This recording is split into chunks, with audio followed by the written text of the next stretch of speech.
Welcome to my world, bitch.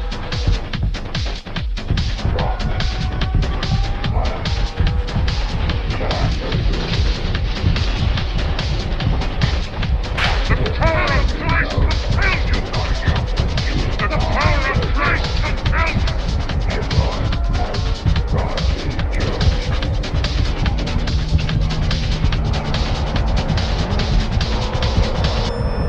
They're here.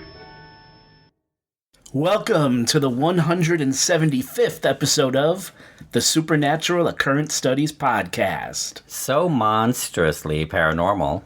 My name is Jason Knight, host of the show, and with me, as always, is Oh, it's, Oscar Spector. producer extraordinaire and podcast co-host. Well, happy February, Oscar. How are you? Yes, it is February. It's almost Valentine's Day. It is close to Valentine's Day. Like 2 weeks. Do you have a special Valentine this year? No. No. Do you have many Valentines this year? Nope. Oh. Nope. There's a rave. Another rave. Yes. Another, forget what it's called, but yeah, it's a different type. I think it's Valentine's type, but right, it has to be. It's on the 15th, so. Okay. Yeah, but not because speaking of raves, but I did go to one for New Year's. Right. We haven't. So we're coming off of New Year's technically, right? Yes, Right. we're coming off of New Year's. Like the last show people heard was the New Year's release, and obviously we recorded it before actually New Year's. So, because you were on vacation, you were like having fun in the sun, right? That's right. Yes. Yeah.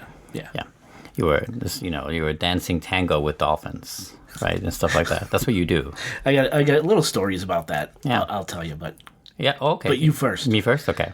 So I did go to a rave on the first, so not the eve, the first, and it was already planned in advance.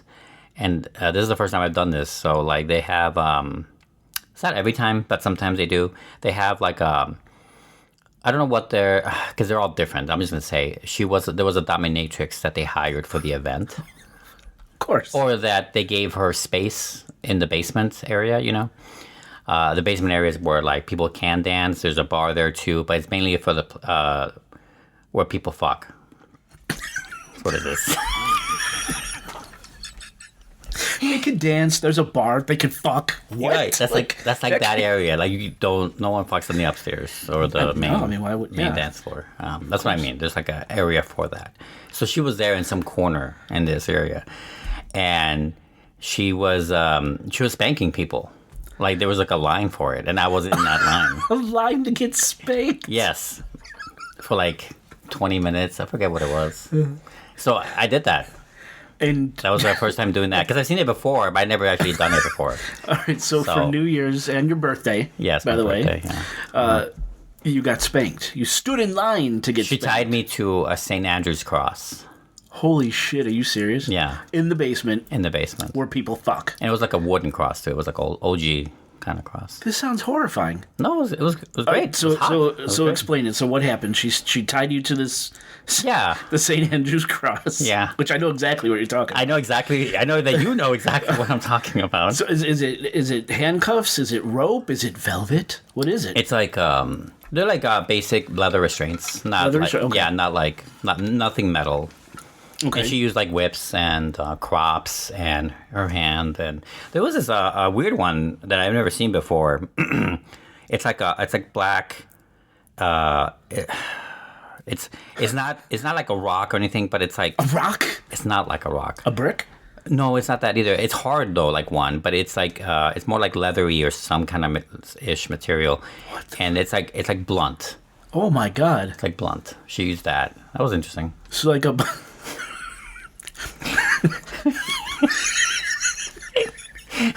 see Oscar's face right there. I mean, you could should see your face It's right a now. bric-a-mace. What are they using? I don't understand. What do you mean they hit you on the ass with it? Oh, so this okay. So I was going to say, is it in Yeah. the face? Is it in the chest? Is Oh it no, no! the cock and ball. My back is I showing hope to her. When you're kids tied aren't on a listening to cross, it's only one-sided. Oh, I thought there was space. Okay, never mind. I mean, from primarily one side. Well, the way the thing was facing, it was like you were facing the wall, and then so it was like one-sided anyway. Like you can't get in there, you know. Okay. Whatever. Anyway, so yeah. And how long does this last? It's like 20 minutes. It wasn't that long. 20 minutes? Yeah. Like maybe 15. I didn't count. My God. So while so It's not like she had a timer. Maybe she did. she might have. She might have. Yeah, you're right. Was she hot? Yeah. Good looking? Yeah, I would say so. How was she dressed? But I think she was hot because she was doing all this. So I think I think it wouldn't have mattered really what she looked like. But Okay. I did think she was hot. What was she dressed in? Was she It was like camo, like sexy camo gear. damn. Yeah, which I don't usually find attractive, but it was pretty attractive there. The shit you get up to, man. And so Yeah. people standing in line could see you getting... Oh yeah, it was all public, wide open, wide open. I'm 20 feet from the stairs to go upstairs. Like that was wide open for everyone. It's also by the coat check, I think, one of the coat checks. Yeah, because once you're done getting your ass beat, you gotta get the fuck out of there. No. I did. That was the start of that was like towards the start of the night. So that was 6 p.m. That wasn't no, it wasn't 6. It was like 10 or 11. Yeah. Wow. Yeah, so I did that. It was fun. It was good. Okay. Would you do that again? Yeah. I think it was cool. I have no problem with the people watching. That's the whole point. Well, that's part of the point. That's part of it. Well, I'm too tame. I guess I'm too... I don't know. I'm too inhibited. Inhibited? I guess so. Inhibition? Right, because the opposite is uninhibited, right? That's what Right, people yeah. say. I'm too inhibited. There we go. It doesn't feel right, though. That word doesn't... I'm sure yeah. you're right, but it doesn't feel right. Someone out there is going to correct me, I'm sure. Yeah. I'll get an email. Wow, that's one way to spend New Year's Day. I think so. That is... On the eve itself, you know how I told you that I usually go and meet new people and stuff like that? I did try that. I initially went to Delilah's, where I've been to before, one of my favorite spots. Haunted. And but it was so packed, and they had the upstairs closed for an event, like a private event. So it turned out to kind of suck. So I didn't stay very long. I stayed for one drink, and I left. It was still early enough, so I ended up going to a bar by my house. I ended up walking there. It was like 2 blocks away, and I spent the night there and met some basically neighbors of mine there. They were like having fun, so it was nice. It was a very more chill than anything. They had karaoke there, but I didn't sing, so Got it. can't even tell you a good embarrassing story about that. So New Year's Eve, calm. New Year's Day, BDSM. Very good. Well, hey, good for you. My ass still felt warm the day after. Not like hot, but I felt warm. That's how you know you've grown up. You're an adult when you stand in line to get spanked. You know, It wasn't. crazy. You make it sound like it was like a long. It was like 3 people ahead of me. It wasn't like insane. Okay. It wasn't that like. If it was a long line, I wouldn't have waited. Yeah, I'm thinking like an hour and a half wait. There's No, but tickets. while you're waiting, you're seeing all these people get spanked. It's great. There's a win-win, man. It's a win-win. Now, what about the people? This is getting way, this is getting way too many You could questions. ask whatever you I want, hope- and I will answer. I hope there are no what I children can. listening to this episode. What about the people who were they're making love? How are they? So as you're standing in line, are you looking over at that too? Like, that's So imagine you walk, you get down the stairs to this area. Right in front of you is the bar, and kind of goes like the long kind of bar. Kind of goes at the end of from the left side. At the end is a little bit of a dance floor, and then that's where you get spanked. That's the area. Okay. And then there's that whole wall to the left. Part of that wall, there's other gear there where people can be tied down if they want. And that's where people are fucking right to the left of that. wow. Okay. Against the wall, there's like there's like seating that people just like, I don't know, they're doing whatever they want. And then behind the bar, there's like a hallway, and people do stuff there. Oh, man. There's no seating there though, but people just do a lot of make out, mainly that. Okay. But a lot of fingering and shit like that. Oh. Yeah, stuff like that. And then to the far right, past the coat check, there's a whole bigger area, almost like a little stadium, because you go a little bit further, a little downstairs, but you can see everything. It's almost like a viewing booth thing, almost. And there's like a sea of people there fucking. That's way my more God. orgasmic. That's way more orgy. No, yeah. Where? This was in Chicago. Yeah, it was in Rogers Park. Oh, okay. Yeah. Wow. You never cease to amaze me, man. You're a Yeah. fucking Jedi, dude. No. I mean, like everyone, Jedi. most people there were much more Jedi-like than me, if that's what you call it. But yeah. One day we should do a full episode on that lifestyle, that whole. Why? There's nothing haunted about it. I don't know. Or- 'Cause it's crazy. Nothing. I can't think of anything that relates to our show. I mean, I know we did the famous strip club, or not strip club, brothel episode. We went to the cat house, in Nevada. But we did ask questions about being haunted, and it wasn't nearly as loud as it is at these raves. I tried so loud in there. Stuff that topic into a box. Yeah, as hard as I could. It was a fun show, but it didn't have anything to do with our programming. I really wanted to go there, so I tried to stuff it into a paranormal box, and it just didn't work. No. Still a great episode, though. I still think I think it's a great episode, but it doesn't have anything to do with our show. No. Right.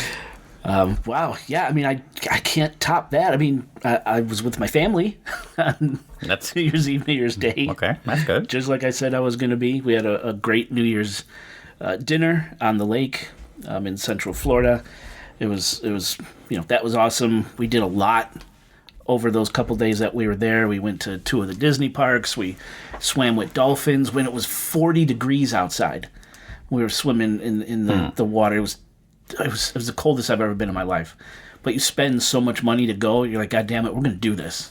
We're going to smile, and we're going to have fun. Yeah. But it was so good. It was colder here, right? Yeah, but probably not by much. No, not by much. That's how cold it was there. That is surprisingly colder than I thought you'd say. Yeah. You're right. It is. We hit a couple beaches. We went to Cocoa Beach. We went to Sand Key. When we were in Sand Key, I rented 2 wave runners. Talia took one with her friend, and I bought one for my cousin and my son Nico. So they were out there in the ocean on the wave runners, and myself and one of my friends down there rented a water Ferrari. So Sal.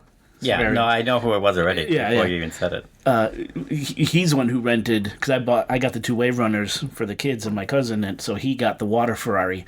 So it's literally a Ferrari body on some type of boat chassis with boat motor, and here's 2 middle-aged dads out there in the water in a Ferrari. I don't know, that's pretty cool and unique. Also, it's not that much. I have pictures. I'll show you. I think pictures. that's pretty comparable to what I did. Like, It was that's pretty. I mean, like, I would never do that. Probably will never have an opportunity to do that either. Yeah. So I think we all did things that we would never do. Yeah, exactly. There you go. Yeah. That's the way we're gonna look at it. It was fun. It was a lot of fun. What kind? What are they? Was it a red for? I can only think of a dude. red It was one. red. Yeah, okay. It was red. I mean, it had windshield. I mean, the Ferrari logos, the size, and everything. It didn't crazy. go very fast, but it was still super fun. Didn't go with one. Yeah, I guess it couldn't be. So that was kind of cool. That is cool. That is cool. Yeah, just we packed a lot into those. I think we were down there for 6 days, and then drove there and back because I hate flying. So it was great. Yeah, and now here we are. Which is a secret reason why I can't wait to live in overseas, because I know you'll never come visit. You son of a bitch! You'll never drive there. You That'll can't be drive over that'll be water. the death of the show. Mm-hmm. Oh, I just dropped everywhere. Okay.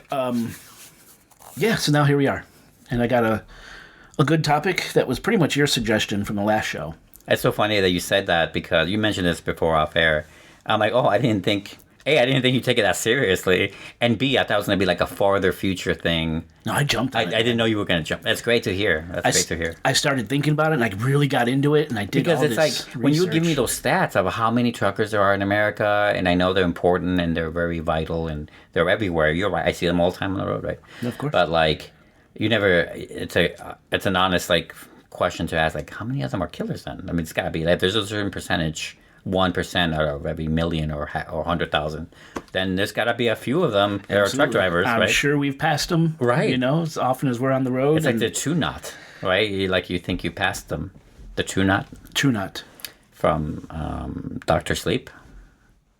Oh. The campers, the idea Is that what they called them? The True Knot. The True Knots, is that what it was? Yeah, we just actually watched that, 2 months ago or whatever. The movie, you mean? Yeah, okay. And I've read the book too, but I know you have. You're a King fan. yeah. Exactly right. The idea, like the way that book ends, if you remember the book, the way it ends is like it's like almost like a cautionary forewarning. Like, so be careful when you see campers on the road, 100%. because you don't know who there's behind the wheel. I think about it every single time. Right, that's what I think Every of time. too. It was a really cool way to end it, because that is something that's very Americana. Like, you see them everywhere. Yes. Yeah. So it was a fun episode. It's pretty stark. It's a pretty grim topic. But man, I got into it, and Cool. I actually had to whittle it down because it kept going and going and going and going. I had Probably to like stop. 60 miles per hour, right? Yeah, exactly. So I eventually had to stop. So I hope you like what we put together. Cool. We should probably take a break, Yes. pour some whiskey, Yes. and today we're going to have Old Forester 1920 Prohibition style. It is 115 proof. So I left my fedora at home, though. Why didn't you prepare me for this? I have a fedora. I have Or a my fedora. zoot suit. It's not around. I don't have it. My Adidas tracksuit. No, they didn't have that back then. That's the modern mafia. No, I know that. Yeah, definitely. Anyway, let's take a break. Break it.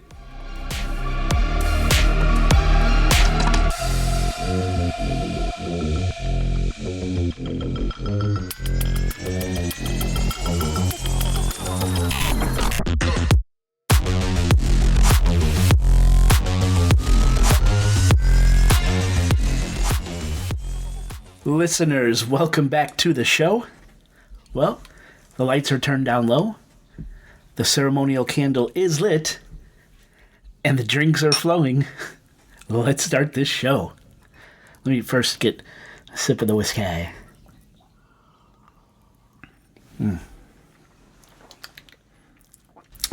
Let it sit in that palate. Let it molest your palate. Yeah, that's the way to put it. Ooh, that bites. It does bite. Ooh, that really... It lingers and it bites. It's like, yeah, that has a little burning. That one I felt going down all the way. I can literally feel it go down into my belly. Yeah, it's basically doing a CAT scan as it just goes down. Like I can Right. feel it like glowing. That was good. Old Forester 1920 Prohibition, 115 proof. I like it. It's good. Yeah. The bottle's almost gone, so I must have been drinking this at some point. Ooh, really heavy, like caramel. I just got a huge mouthful of caramel. Did that sound weird? That sounded weird. I mean, if you went to my rave and you say that out loud, that means something else. I'm kidding. No, I don't think you are kidding. No, I'm kidding. I really don't know what that means. If it's code, I don't know it. All right. I'm definitely around the queer scene, but I'm not like in it. Like I really don't know how things work. Okay, we got it. We really got to. That's all right. We got to get it together, man. Yeah. One more sip. Alcoholic. The American Interstate Highway System. The hum of engines. The sun glinting off endless chrome. The rhythmic passing of mile markers. The U.S. Interstate Highway System was authorized in 1956, which I was surprised when I read that. I thought it would have been much earlier, but 1956, almost 1960. To me, that seems fairly recent. I don't know why I thought older, but...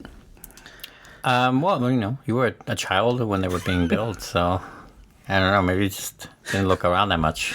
Right. Well, so yeah, 1956. That's when it was authorized. Now it stretches over 48,000 miles. To me, that just doesn't compute. How long is the circumference of the Earth? Is it like 100,000, 200,000? We did on the 33rd parallel episode. We talked about all this. I think. Yeah, I don't have it like at my fingertips, but 48,000 miles. That is a lot of road. That's a lot of road.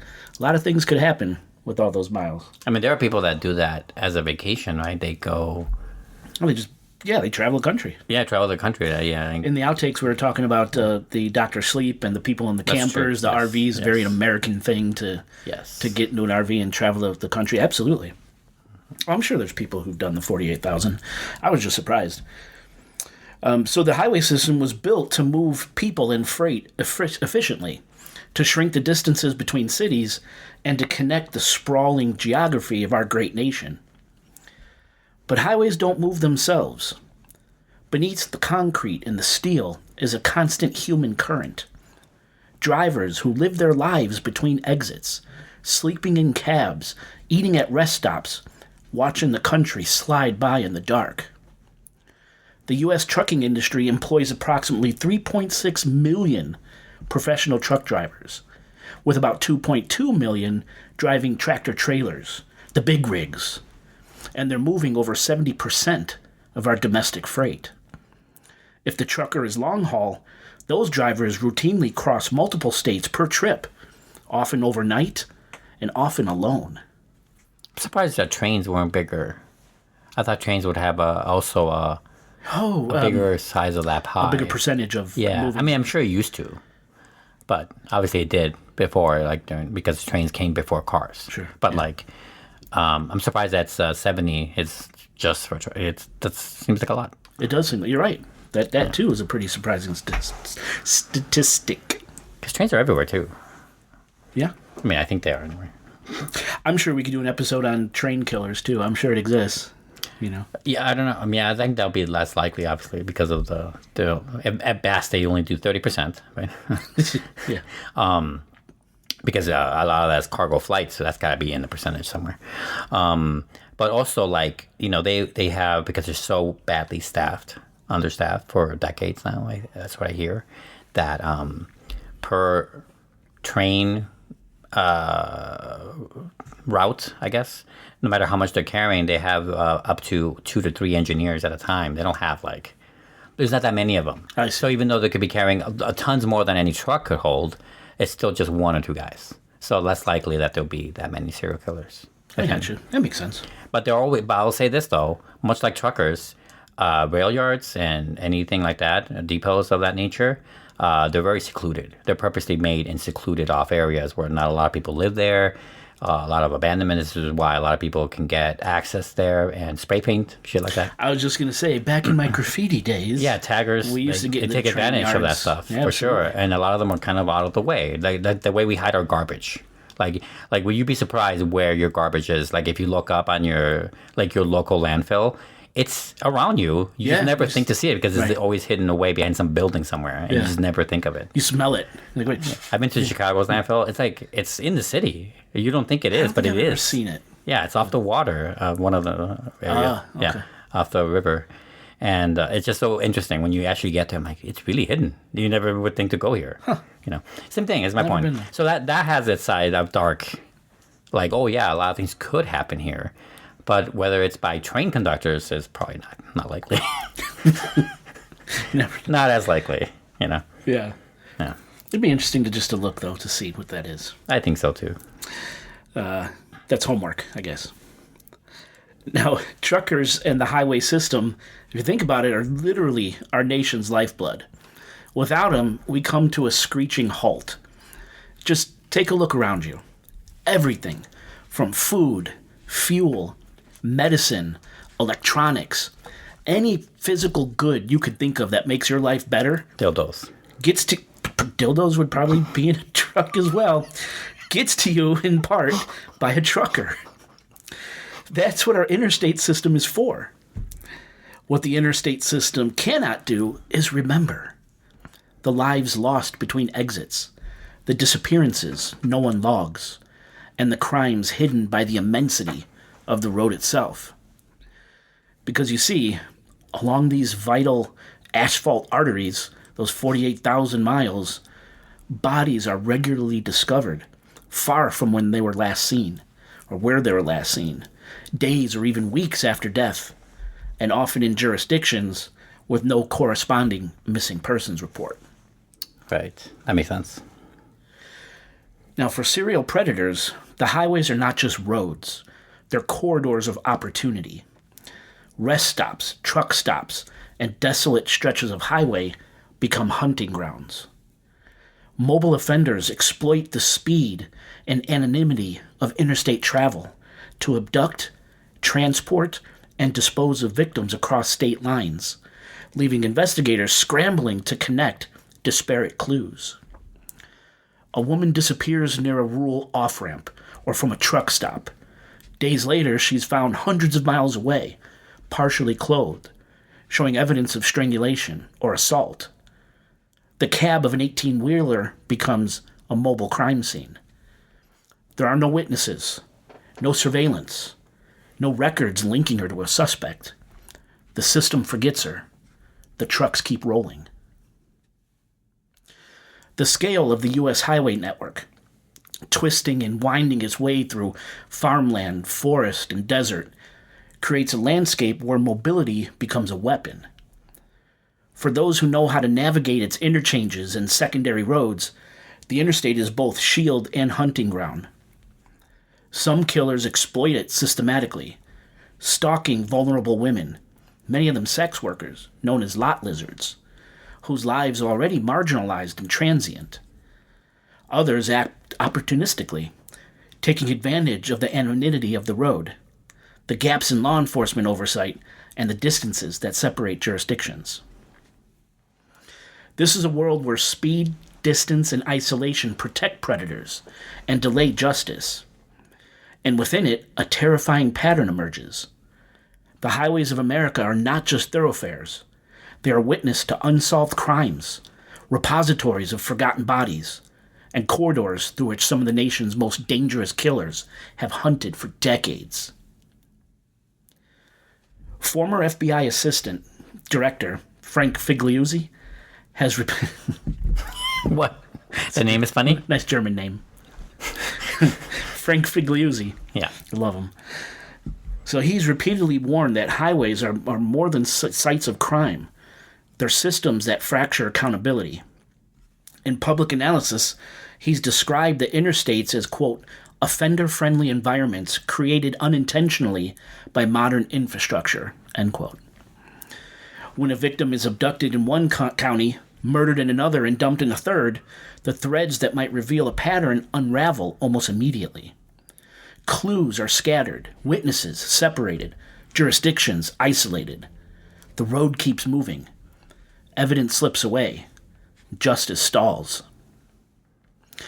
Figliuzzi has emphasized that while trucking does not cause violence, and that's not what we're saying here, it can function as a cover, providing solid explanations for location, timing, and movement that overpower any sort of suspicion. It's kind of like a breeding ground. Absolutely. Yeah. If you think about repeated patterns in serial killers, prolonged isolation, irregular sleep schedules, minimal direct supervision, and access to remote or private locations, you literally have the day-to-day of a long-haul trucker. And again, please, we're not maligning truckers in this episode. Don't send us any hate mail. Trucking is not the cause of the highway serial killer phenomenon, but it can be the cover. Right, Understand? and if you are going to send us hate mail, make sure you pull over first. Right. And then send us an email. Like, don't do it while you're driving, people. You know. Do you remember our email address, Oscar? We have one.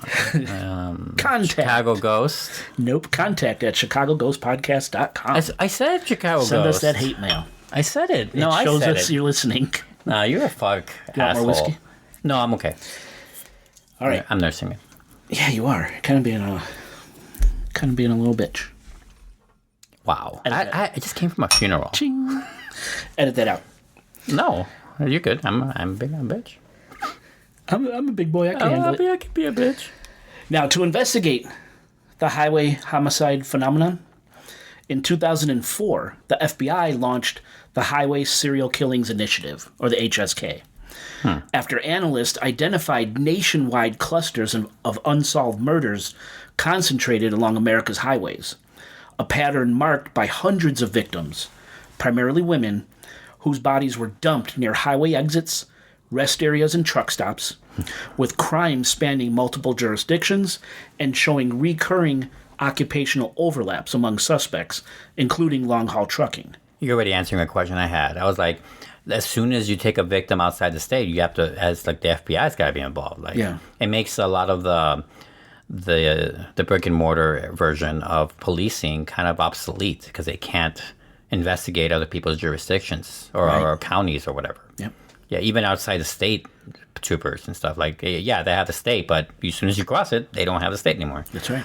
So that makes sense. And the FBI is only as big as we make it. You know, FBI is, they're big, but they're not everywhere. Yeah, and I think this next quote, Frank Figliuzzi stated publicly that the HSK, the Highway Serial Killings Initiative, exists because, quote, traditional policing was never designed to catch people who never stay in one place. 100%. Right? So that's a good point. So a lot of killers are homegrown or crimes of passion. Either way, they're homegrown. They don't leave. It's very, I get it.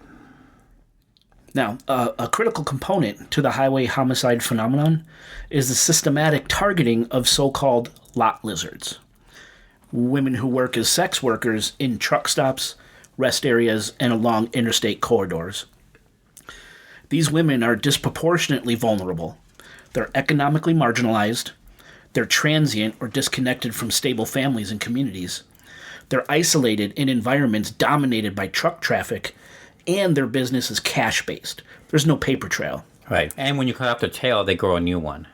The lizards. Yeah, sorry. Got it. Therefore, their disappearances are less likely to be reported, and their movements are harder to trace, making their lives easier for predators to erase. It's always been the case with sex work. Always. And we This is talked always about the this case. in how many different episodes. How many? Right. Like how many? Right. Yeah. So that makes the lot lizard phenomenon, those people, the perfect targets along America's highways. Yeah. The mobile nature of truckers adds to the danger, of course. Multiple times in a single multi-state trip, a long-haul driver can identify a victim at a stop, abduct her into a sleeper cab or into an isolated area, move her or her body across state lines, then dispose that body in a remote location in a totally different jurisdiction from where the abduction took place. How the hell do you trace it? And more importantly, how the hell do you stop that? Yeah, I feel that the biggest worry a trucker serial killer might have in that situation or in those situations is being careful not to leave your DNA. That's must be the only biggest hump, right, to pass, to get through. Not to say that I don't want them to be smarter. Right, no. Obviously. But that's the real hurdle. The rest is kind of solves itself. Yeah. With the traveling. Yeah, it's crazy. Law enforcement has repeatedly noted that the victimology of lot lizards mirrors patterns seen in confirmed trucking serial murders, but it does not stop with sex work alone. Many victims are runaways, or substance-dependent women, or both, drifting between truck stops, rest areas, and highway-adjacent communities. A single victim may be a runaway estranged from family, battling addiction, and engaging in sex work for survival, making her disappearance easy to overlook and slower to investigate, right? Yeah. It has been documented that some victims voluntarily enter a trucker's cab, believing they're engaging in a brief sex transaction, or maybe they're seeking shelter or warmth or drugs. And once that door closes and that big rig pulls onto the interstate, they're never seen again. Yeah. What emerges from these accounts is a clear progression from vulnerability to victimization, a system in which mobility, anonymity, and routine isolation repeatedly converge. The highway does not merely conceal violence, it sustains it, allowing predators to refine their methods, repeat their crimes, and disappear into the flow of traffic. And these dynamics are not theoretical. They are visible in the trajectories of the killers who exploit them most effectively. Is there a law against hitchhiking? I think so.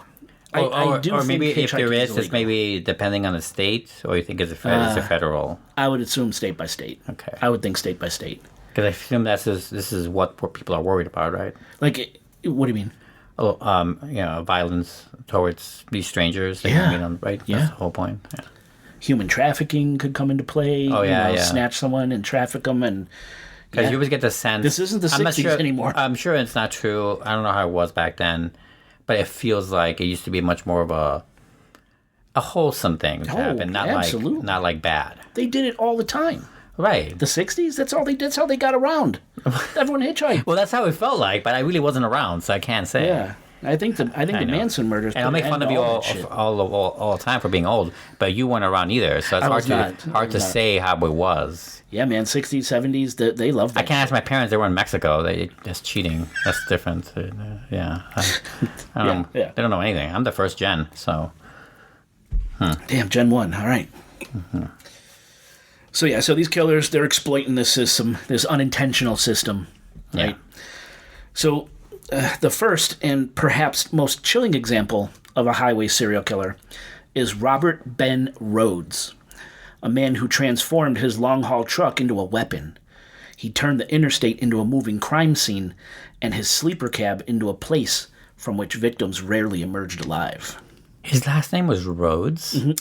I just got that. You just got that? It's not spelled the right way. It's not. It's Still. Rhoades. Still. Oh, I just can't believe I missed that. His name was Rhoades. What do you want to be, little Rhoades? I want to dominate the roads when I grow up, Mrs. Oh, wait till you see pictures of this Mrs. guy, Math too. teacher. Yeah. Talking about dominate. Oh, okay. By the way, before we get into the serial killer portion, listeners definitely go to the show notes. There's a lot of pictures of these guys and their victims there. If the next guy, Robert Ben Rhoades, if the next guy has a middle name of Concrete or Jonathan Asphalt Jones or something, like I'm gonna call bullshit on your Johnny story. Asphalt's over here. Yeah, I'm gonna call bullshit. Good old Johnny, always killing them lot lizards. Old Johnny Asphalt. There goes another one. Jesus Christ. That is bad. All right, so Robert Ben Rhoades, often referred to as the truck stop killer, represents one of the clearest and most disturbing examples of how long-haul trucking was weaponized by a serial predator, operating within the isolation of the American highway system. What sets Rhoades apart was not only murder, but his deliberate creation of a mobile captivity environment, a sleeper cab converted into a space designed for restraint, domination, and prolonged torture. His crimes unfolded across multiple states, exploiting the vast distances and jurisdictional fragmentation of interstate travel. Now, as I mentioned, Rhoades' tractor-trailer sleeper compartment was extensively modified. Law enforcement officers who later examined his vehicle documented handcuffs, chains, and restraints affixed to structural points inside the cab, along with bondage equipment and bedding that indicated victims were held there for extended periods. What was on that bed? What's the dimensions we're working with? Is like this table? Bro, I've been in a sleeper cab before because I've had truckers in my family, and some of them are, maybe the size of this table we're sitting at. Maybe this is a 6 foot. This might be a 6 foot table, maybe a little bit longer. Really? Because people are above 6 feet. Right. You have to because they have to be able to sleep in it. Right. Yeah, that makes pretty sense. minimalistic. But I've also seen where there's TVs and game systems and refrigerators and I've seen this they in get videos. really quite big. I've seen them in videos. Double decker as well. Like they could have double decker sleeper cabs. Pretty cool shit. I've seen one where like it has like a little bit of like a bedding, and then there's like a thing you climb over for additional. It's like a weird. I never seen Wonder like if a that's two what levels. we're talking about the double decker. If we're So thinking of maybe something. that's what it is. I was just curious. There's no standard necessarily. It's really up to the type of rig you buy. Yes. Right. Or that's loaned to you by the company. And I did come up with another question. And this I don't know if it steps on your toes later.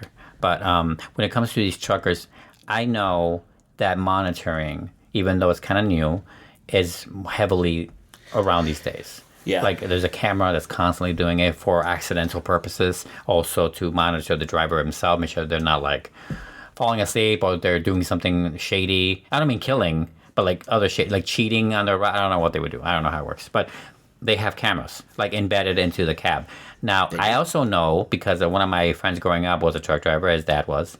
He told me some stories, and he was so excited the day he finally owned his own truck. Oh, wow. And I know that people, that's kind of a rare thing, and that's when it happens, but it still happens. Like people can't own their own rig. Absolutely. When they do that, is it does it become against the law to have that camera in there for whoever you're driving for? And I wonder how many of these killers. I don't know. Well, maybe not old killers because there's no cameras. But I was wondering like what's that disparity, and I wonder if like a serial killer in the making is waiting for the day they can own their own rig so they can take out the camera. Uh-oh. You know what I'm saying? And the tracking I wonder systems. if that's what's going. Anything hinky with that. I don't know. Or is the camera based, like, it's not law, it's just based on the company, based on the employer, like, so who knows? Yeah. You know? So, Because I know they have the front and the back for the actual outside traffic. I know they have those, the dash cams. for most major like, logistic companies, those trucks are monitored Yeah. every inch that they move. You know what I mean? Right. It's being monitored, Yeah. it's being watched, there's GPS, the weight is exact. You know, they have to pull off to weigh stations, and everything is highly regulated. So people are like, well, how could they be killers if everything's, monitored? Well, they also, by law, have to pull over and sleep for a certain amount of time. So they pull a cab over and they exit that cab. What do? Where do they go? They're gone, essentially. They're off grid, right? So they could do something like that. Pull over to a hotel to sleep at night. Go sleep. Well, I wonder if You go and stalk and hunt. killers that have to have a camera in their cab, like looking inside it, they don't kill. or they can't bring anyone because they'll just be caught there immediately. Yeah. Or maybe it's only active at certain times. I don't know. Yeah. Yeah, that I'm not sure. If we have any trucker listeners, and we just might. Like, take a Let us Starbucks. know. When I worked at Starbucks, right, we had cameras. Everyone Yeah. there's always like 2 or 3 per Starbucks, right? We had cameras with no sound. And so just picture. And it would always play. It would always run. But, like, they never checked. They never would check anything unless something happened and they had to go back. So it'll be like it lasts in their systems for like a week or a month. I forget what it was. So like after that, then it's gone, right? But like it is recording all the time, but technically no one's watching. So is it maybe like that? Oh. Like they just like until an incident happens. Playing the odds. So like playing the odds. Like as long as I don't get to an accident while I have this bitch tied up in the back, or whatever they say, then we're good. Yeah. Right? Because then I won't have to file a report. They don't check the camera. Yeah, that's an interesting question. I wonder. I wish I had an answer for you. I also know this is more of a new thing. I mean, not new, like over the last 10 years, maybe. I can't imagine it's been a long running. I just have a feeling if they want to do it, they're going to find a way. Yeah, they're going to find a way to work. That's true too. I mean, yeah. So yeah, it's crazy. We're tenacious humans. Yeah, and I'm assuming cameras aren't in the bed area. Right? No, they can't. I probably can't be. Yeah, that makes sense. Could you get a woman into that bed area without being seen on a camera? I don't know. Is there a way to do that? I have no idea. I wonder. But that's what this guy did. He turned that sleeping area into this mobile murder torture cabin. Yeah, murder area. So they said they could just tell by the mattress that was back there that what was happening to these women. That's disgusting. That's gross. Yeah, that's gross. I wonder how it smelled. Must have been awful. Oh, God. So, yeah, that sleeper cab, normally a place for mandatory rest, functioned instead as a rolling holding cell, enabling Rhoades to abduct victims, transport them across state lines, and control every aspect of that captivity. Survivor testimony confirmed that restraints were attached to walls and ceiling supports in that cab, allowing the victims to be immobilized while the truck was in motion or parked at rest stops. So these trucks could have been parked at rest stops, people all around, and there's a woman chained and being tortured. I wonder how quiet it is in there. It's well, they're not soundproof. No, right, they're not. That's what I'm saying. I wonder how. I guess you could have their mouth. Right, that makes sense. But like, I wonder still how, like, you don't hear anything or no movement. Like, I guess the shocks is too big of a car or a vehicle to generate movement. Like, when you do something in your own car, you could tell right away it's moving. Well, here's from the outside. To that point, Rhoades even used the CB radio for communication. He used handles for himself, like names people would give themselves on the CB, right? Yeah. One of them was whips and chains. Of course. And at least one survivor reported that he openly bragged about torturing women over a period of years. To your point, I wonder, is it a don't ask, don't tell policy at truck stops among truckers? Oh, something like kind of the thin blue line, you don't cross it with cops, right? It could be that, code? That could be that, or maybe people know. thought he wasn't being, like, oh, he's a weirdo, like, kind of thing, because I don't know what the truckers are like. I don't either. And again, I don't want to malign anybody, right? But no, I mean, in general, though, it's like they're the closest to a modern version of a lighthouse keeper. Like, they tend to be seen as kind of loners, even though they're around everyone, but they don't have to talk, often just by themselves. No, they're right? Yeah, exactly. So I feel like it's a certain type of person that attracts, So it's not weird to say that they are, like, if they say shit like that on the CB, that others wouldn't say, like, okay, he's just like a weirdo. Like, you wouldn't immediately think, like, oh, he's actually telling the truth, that he's, like, torturing some girl right now, Yeah. But maybe you're right, though. Maybe it is more of a hush-hush, thin blue line thing. Yeah. I couldn't tell you. Well... Which is why we think that friend of the show, Corey, is definitely a serial killer. 100% serial killer. Well, he's a trucker. 100%. Corey, we love you. Now, although investigators... Are you still nursing over there? Yeah, I'm good. Although investigators believe the true number of victims may be much higher, 3 murders have been conclusively linked to Rhoades through evidence, confessions, and guilty pleas. Now, each case demonstrates a consistent pattern of abduction near highways, prolonged control, and disposal of bodies in locations shaped by interstate travel. So I want to go through the victims, as we tend to do here in the show. Yeah. One of the victims, this was a male, Douglas Scott Siskowski. He was 26, last seen in late 1989, hitchhiking with his wife, Patricia Candace Walsh, near El Paso, Texas. According to Rhoades' later admissions, he picked the couple up and killed Ziskowski shortly after picking them up. Killed them shortly after by shooting him in the head. Okay. And Ziskowski's body was discovered in January of 1990 along Interstate 10 near Ozona in Sutton County, Texas. The body had been left near the roadway with no attempt at all to conceal it, suggesting rapid disposal following the shooting. Basically kicking him out the door. Pretty much. Yeah. Identification was delayed until 1992 when dental records confirmed Ziskowski's identity. And cops believe he was murdered almost immediately to eliminate a male companion and to, 100%. and to isolate Patricia that's Walsh. what that is. Yeah, I agree. So then, of course, there was Patricia Walsh, age 24. She was held captive after her husband's murder. Rhoades later told authorities that he kept Patricia alive for approximately a week, during which time she was repeatedly raped, beaten. He eventually killed her by gunshot. Her remains weren't found until October 1990 in Millard County, Utah, nearly 1,000 miles from where she had last been seen. Her body was discovered in a remote field. Due to decomposition and the absence of immediate identification, Patricia remained unidentified until 2003, when dental records finally confirmed her identity. It's a long time. Yeah, that's a long time. Now, this next victim, I didn't know this. This is pretty interesting. So, if you're on Instagram, you may have come across posts called "Last Photo Before Tragedy," Yes. or "Last Photo Before Murder," right? I feel like they're all fake. Dude. So, But if you've clicked on those, you've definitely seen Regina K. Walters. Now, go to the show notes, check out Regina K. Walters' photos. You will, if you've clicked on those. it's not on the show notes, Jay. Not yet. Oh, right, we're making a show. Oh, Yes, yeah. yes. I don't have that ability yet. In the future, click on the show notes. Yeah, you'll know. If you've clicked on those Instagram posts, you'll recognize this. I didn't know it was attached to Rhoades. Mm-hmm. Now, she was just 14 when she ran away from her home in Pasadena, Texas, on February 3rd, 1990.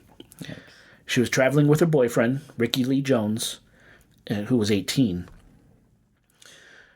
Evidence shows that Rhoades abducted Regina after separating her from Jones, from her boyfriend. She was subject to prolonged captivity.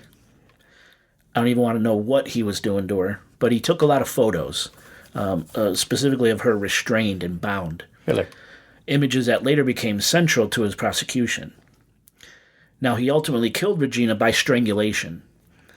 The autopsy documented ligature marks on her neck consistent with wire or a cord. Her body was discovered on September 29, 1990, in the loft of an old abandoned barn near Greenville, Illinois. She was found nude and in a really advanced state of decomposition. The location of the body matched photographs taken by Rhoades, directly tying him to the crime. So if you go to those photos in the show notes and you see this picture of Regina, you can kind of see the barn. You can tell it's a barn that she's in. She ultimately died after that photo was taken, which is so fucked up. I wonder what you said. It was in a pretty advanced state of decomposition. Yeah, she'd been there for a while. Oh, so she had been there at the barn. It's not implying that he was driving with her decomposing corpse for a while. Okay. For some reason, I thought that's what you meant. I'm back on board now. Okay. Yeah, no, he killed her in that barn and just fucking left her. Yeah, right. No, I get that now. Now it makes sense. It just didn't make sense before. I'm like, it's okay. Wait, he was driving around with a dead corpse. That's weird. I wouldn't put it past. No, I mean, obviously we've seen that happens, but yeah, that does seem like very unhealthy in the smell, and it can't be good. I don't know how these people could even stomach. Yeah, but if you go that far where you're not bothered by that, then obviously you have bigger problems. That's a good point. Driving around. You got a point. Now, in case you're wondering, Ricky Lee Jones, Walter's companion, he was found dead. He was found dead in May 1990 near Harleton, Texas. He'd been shot, and his body was discovered along a roadway, just tossed, And they think, is this guy Rhoades? Yeah, so he wasn't formally charged with Jones' murder, but right, because you're just giving us a charged actual thing. Yeah, he was convicted of 3. Right. He was never actually charged for Jones's murder, but the timing, the geographic overlap, and the pattern strongly suggests his involvement. Of course it was him, you Right. know. Investigators believe Jones was killed early on to remove an obstacle, mirroring the pattern seen by the Ziskowski-Walsh case we just talked about, right? Get rid of the guy so I could isolate and control the girl. Now, searches of Rhoades' truck and his residence uncovered restraint devices, whips, chains, victim clothing, and photographs documenting his victim activity. These items matched survivor statements and established a pattern of prolonged detention, repeated rape, and eventual murder. The evidence demonstrated that Rhoades didn't kill impulsively. He planned, restrained, transported, and controlled his victims until he decided to end their lives. Rhoades was convicted in 1994 in Illinois for the murder of Regina K. Walters and sentenced to life in prison without the possibility of parole. In 2012, he pled guilty in Texas to the murders of Douglas Scott Ziskowski and Patricia Walsh, receiving 2 additional life sentences. Robert Ben Rhoades is still alive. He's incarcerated at the Menard Correctional Center in Illinois, and he'll never be released. So he's from here. I mean, Illinois. He's bound up here. He's in jail here. Because he took all these victims from Texas. I mean, it makes sense. You don't shit where you live, maybe. That's what, you know. Yeah, So, well, that's the murder of that he was convicted of was here in Illinois. That's where the body was found, so they could, Yeah, but the body they was put found- him in but- here. Yeah, no, I get that. Yeah. Right, I was just curious about that. Yeah, no, it's cool. Yeah. And by the way, John Wayne Gacy spent the last 14 years of his life at Menard Correctional. I wonder if him and Rhoades spent any time together talking shop. I wonder if serial killers do that in general when they're caught and it's out in the open and they're at the water cooler prison. Well, I got a little area. story later on in here. About Really? that. Yeah, just a little. I've always wondered about that. Like, do they talk? How do they see each other? Is it competitive? Is it like Mean Girls? Is it cliquey? It's a clicky. That's a joke, but also not really, because humans are like that. It's And a wonderful question. I would love to know. I won't be surprised if it is like that. Yeah. You know, so I'm curious. Now, one thing I did is, after I talk about each trucker serial killer here, I kind of break down a little route pattern map, just to give you an idea of how this person was traveling and the interstates he was touching. Okay. So Robert Ben Rhoades, he drove a line connecting Texas to Utah to Illinois back to Texas, illustrating his use of these major east-west interstates, I-10, I-40, and I-70, to transport and dispose of his victims. Okay. Oh, something else I read about this Rhoades guy. Interesting that, because he goes against the grain already, I think, for a serial killer of this nature, because it's always the easy go-to to go out to target sex workers. Yeah. Because they're alone. They purposely go in the areas you're in, and he's targeting people with couples. That's a good point. Not Good point. loner hitchhiker women. And even then, like, you think that extra level of security. I mean, how many times have I or you gone somewhere either at the behest of your partner or you yourself want to help them out by going with your partner to something that could be a little sketchy? Oh. You provide that extra security. They're not alone. They're with you. Absolutely. And ideally, and these guys obviously got killed, but like, it's funny he's going against the grain here. That's a great with point. the convicted stuff. That's another level.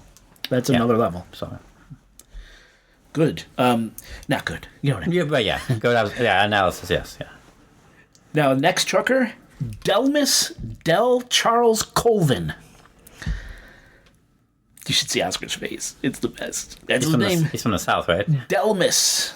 And they call him Dell. Okay. No, I know they call him Dell. No way they call him Miss.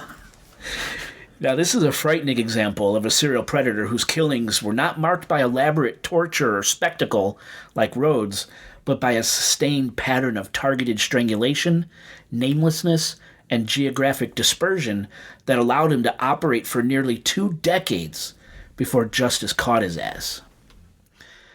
Born in 1959, Colvin became a long-haul trucker whose routes took him from Ohio to New Jersey and back, providing both mobility and cover as he encountered and lured his victims, most of whom were women working as sex workers or otherwise vulnerable. Investigators would connect at least 7 homicides to Colvin, all sharing a consistent forensic signature, manual strangulation as the primary cause of death, bodies staged near roadsides or industrial zones, and decomposition patterns indicating varied intervals between death and discovery. So, one of Colvin's first victims that I'll talk about was named Valerie Jones, a 38-year-old woman who was murdered in January of 2000. Investigators later determined that Colvin had lured Jones into his long-haul truck under the pretext for paying for sex. Then he strangled her to death. Valerie's skeletal remains were discovered January 6th of 2000, near the Ottawa River, close to a landfill in Ottawa County, Ohio, where they had gone unnoticed due to the remoteness of that location. The condition of her remains, found in an area frequented by transient populations and long-distance truck drivers, matched Colvin's established pattern of disposing victims in secluded, industrial, or wooded areas near major traffic corridors. Jones's death was linked to Colvin during his 2006 plea, in which he admitted to her killing along with several others. Next, there was Dorothea Wetzel, age 40, who was found August 5, 2000, by a man walking his dog on the banks of the Maumee River in South Toledo, Ohio.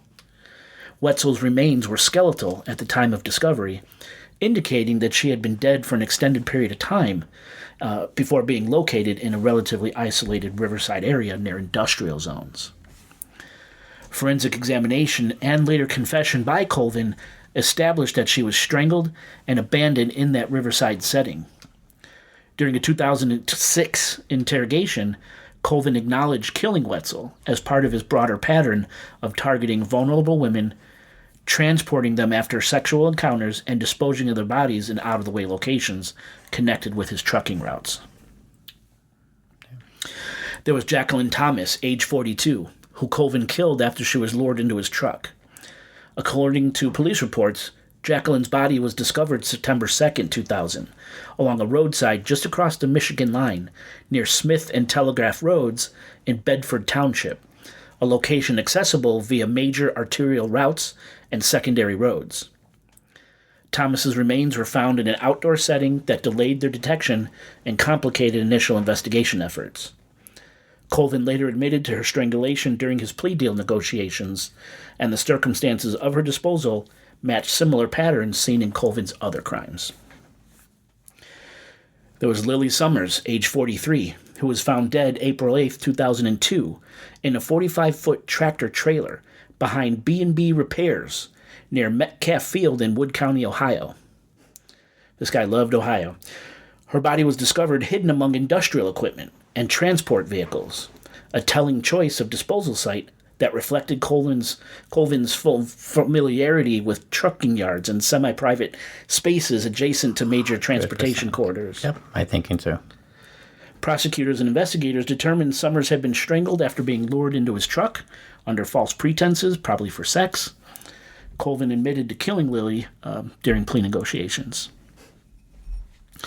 Now, sadly, the list goes on. Jackie Simpson, age 33, was found April 23, 2003, with her body partially concealed under bushes near a tanning business on Creekside Avenue in Toledo, Ohio.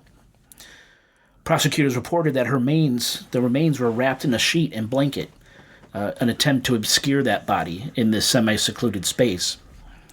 Following advances in DNA analysis and corroborating testimony, Colvin pled guilty to Simpson murder as part of a 2006 plea agreement that I've mentioned a few times already, which spared him the death penalty. Evidence showed strangulation as a cause of death, and investigators found that her last known movements aligned with Colvin's trucking routes. On May 9, 2005, the body of Melissa Weber was discovered under a couch in a vacant trucking terminal adjacent to Route 52 in Toledo, Ohio.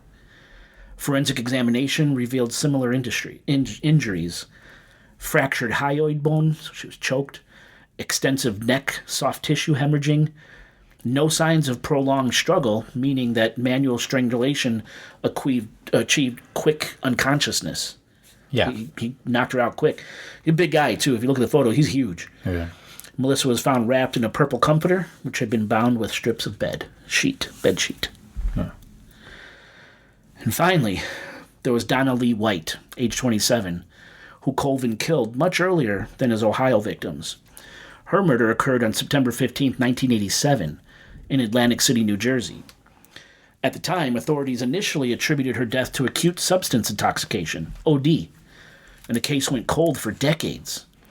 In June 2010, Colvin was charged in her cold case after prosecutors and investigators linked his confession and travel patterns to the killing. In 2011, Colvin pled guilty in New Jersey to White's murder, receiving an additional 30-year term to be served concurrently with his Ohio sentences. Now, for years, all these murders were treated as isolated incidents in different jurisdictions, a reflection of how the interstate system can obscure patterns when crimes occur across county and state lines. Right. It was only through the use of DNA profiling, careful cross-jurisdictional comparison, and eventually a deliberate focus on leftover biological evidence that law enforcement linked Colvin to multiple homicides, finally putting the big picture together. In 2005, genetic and forensic evidence tied Colvin to one of the murders, prompting a broader investigation that ultimately connected him to at least the 7 victims we just talked about. Although Colvin himself claims his body count is in the 50s. Well, I was about to ask you, did he offer anything about other victims that police had no idea he was They're involved? still questioning this guy. How does that work? They're still questioning him. It must be like a lawyer thing. I don't know. How does that work? Can't they just... How does this take longer than like a year's worth of every week? Go there and ask them. Like, why is it still going? You know? Yeah. Well, these guys clam up. Now they have the control. They have the upper hand. No, yeah. And they play that power card. No, you're right. That makes jagoffs. sense. It's the only card you have, right? It's just, That's right. I get it, I guess. I don't like it. I just don't don't like either. that. I just don't see that. You're already caught. You're not getting out. Why keep it? Just tell what's These guys think differently, man. I guess so. Yeah, you're right. But could you imagine? He says 50. I'm trying to bring logic into this, and it's none of that. This isn't a logical space, man. But we've also recounted a lot of stories here where a serial killer would boast, dozens or if not hundreds sometimes, and it's almost always a lie. Like, this is part of their problem, right? Is that they're also grandstanding, Fantastic liars, Yeah. Well, I don't know if they're good at it, but they definitely do it a lot. Yeah, so who knows, right? But yeah, it's totally possible, yes. Yeah. Well, as I mentioned, Colvin avoided the death penalty by working with these plea deals and cooperating with authorities. Today, Dellmus Charles Colvin is serving multiple consecutive life sentences. He's locked down at the Lebanon Correctional Institution in Ohio, where he remains confined with no possibility of release. Mm-hmm. So good, fuck that guy. Now, as far as route patterns with Dellmus... Yeah, you said Ohio to Jersey? Yeah, he was up in New Jersey, too. So he leveraged major interstate and regional roads to abduct, transport, and dispose of his victims. Within Northwest Ohio, Interstate 75, or I-75, served as the primary north-south corridor he used, connecting Toledo with Michigan and providing easy access to truck stops and rest areas where victims such as Dorothea Wetzel, Jackie Simpson, Melissa Weber, and Valerie Jones were likely picked up. Interstate 8090, the Ohio Turnpike, allowed rapid east-west movement between disposal sites, particularly in Wood County near Lake Township, where Lily Summers was found.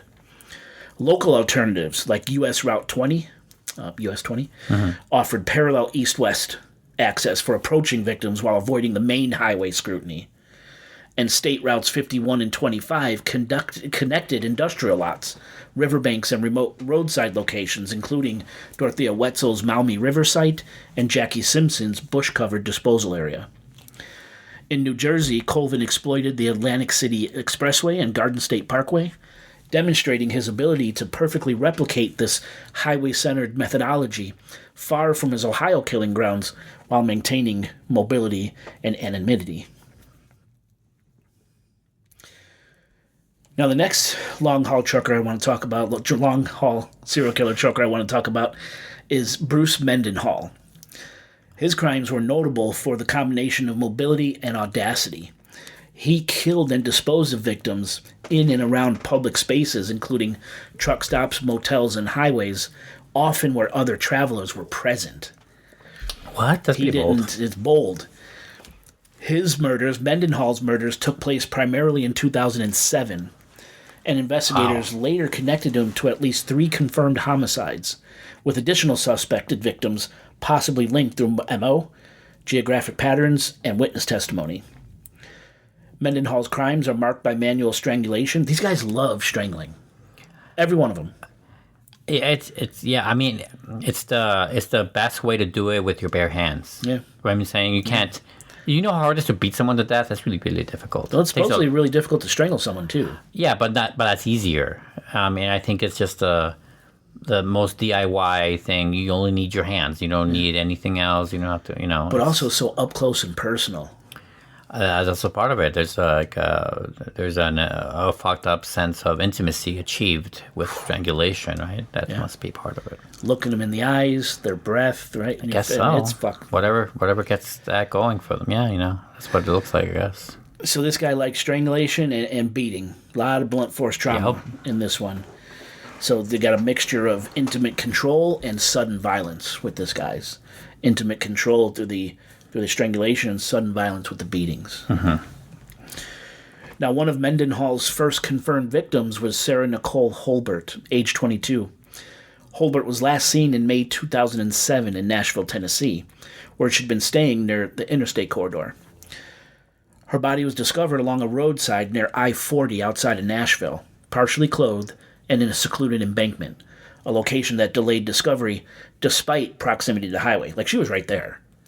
Right. And people just kept driving by, An autopsy determined her cause of death was ligature strangulation with additional blunt force trauma to the skull and face. Defensive injuries on her hand and forearms indicated that she fought back, which is great. Good. Now, another confirmed victim, Samantha Winters, age 24, was last seen in June 2007 in Murfreesboro, Tennessee. Her body was found a few days later in a trash receptacle at a rural truck stop along a secondary highway, partially concealed but still accessible to passing traffic. The coroner documented strangulation as the primary cause of death, with evidence of additional blunt force trauma. The positioning of the body, combined with the location at a place frequented by long-haul drivers, reflected Mendenhall's familiarity with truck stop layouts and his confidence that transient traffic patterns would hide his crimes. And they did. Mendenhall's third confirmed victim, Karma Purpura, age 30, it's a unique name, age 31, disappeared in June of 2007 from a motel near I-24 in Tennessee. Her remains were recovered several days later from a remote field adjacent to the interstate. She was partially clothed and showed injuries consistent with manual strangulation and blunt force trauma to the head and upper torso. Investigators noted that her body exhibited few defensive wounds, suggesting that incapacitation occurred quickly, and the location she was found allowed Mendenhall to maintain control over disposal timing and witness exposure. Now, investigators linked all 3 of these murders to Mendenhall through a combination of forensic evidence, including blood traces in his truck and motel rooms, victim property recovered from his vehicle, and witness accounts placing him with the women in the hours leading up to their deaths. So he was seen with these people. Yeah. His methodical use of interstate truck routes, truck stops, and motels reflect a pattern of opportunistic but controlled killings, exploiting his occupation's mobility and anonymity to evade immediate detection. Bruce Mendenhall was caught in July 2007 after police discovered incriminating evidence in the truck, including blood and personal items from victims. In 2008, he was convicted of the murders of Sarah Nicole Holbert, Samantha Winters, and Karma Purpura. He received 3 consecutive life sentences without the possibility of parole. He's currently incarcerated at the Riverbend Maximum Security Institution in Tennessee, where he remains under strict supervision. Now, for his, route map, Mendenhall confirmed Tennessee murders occurred in Middle Tennessee, along I-24 and I-40 corridors, 2 major east-west highways that pass through and around Nashville and connect to multiple interstate networks. Samantha Winters, age 48, was found inside a trash container at a pilot truck stop in Lebanon, Tennessee, a location just off I-40 near State Route 109, which provides direct access to the interstate system. Sarah Nicole Holbert, age 25, was discovered dead behind trailers at the Travel Centers of America truck stop in Nashville, Tennessee, a facility directly adjacent to I-24 and accessible via its exit ramps, easily accessible. The close proximity of both dump sites to I-24 and I-40 indicates that Mendenhall exploited truck stops, just like all the others, positioned immediately off major interstates, using all these high-traffic freight routes to access victims and dispose of their bodies with minimal risk of detection. Now, for some reason, the media really likes this next trucker killer. There have been countless TV shows and documentaries about this guy. Matter of fact, the streaming service Peacock has a miniseries dedicated to this jagoff called Happy Face, where actor Dennis Quaid plays Keith Hunter Jesperson, the smiley face killer. I know it. Yes. Now, my wife and I, we watched Smiley Face, and we liked it. So, Happy Face on Peacock. It's about Keith Hunter Jesperson, the smiley face killer. So anyway, Keith Hunter Jesperson, born April 6, 1955, is a Canadian-American long-haul trucker serial killer, known, as I said, as the Happy Face Killer. He was convicted of murdering at least 8 women between 1990 and 1995, although Jesperson himself claims he killed 22 women. And he earned that nickname, the Happy Face Killer, by signing anonymous confessions with smiley face symbols. He was one of these letter-sending assholes, right? That's why the media liked him. Yeah, like the Zodiac when he had his little symbol. So his symbol was smiley face. Yeah, he was like a glory hound type. Yeah. Okay, I'm getting now. Now, I'm not going to go through 8. We're running out of time here, but Jesperson's crimes, just like the others, spanned multiple U.S. states, and most of his confirmed victims were sex workers or transients he encountered while he was traveling along his long-haul truck routes. Across the confirmed cases, Jesperson chose victims he encountered while they were working at truck stops and bars, places commonly frequented by long-haul truckers. He hunted mainly in the Pac Northwest, focusing on I-5, but he also claimed victims in Florida along I-10.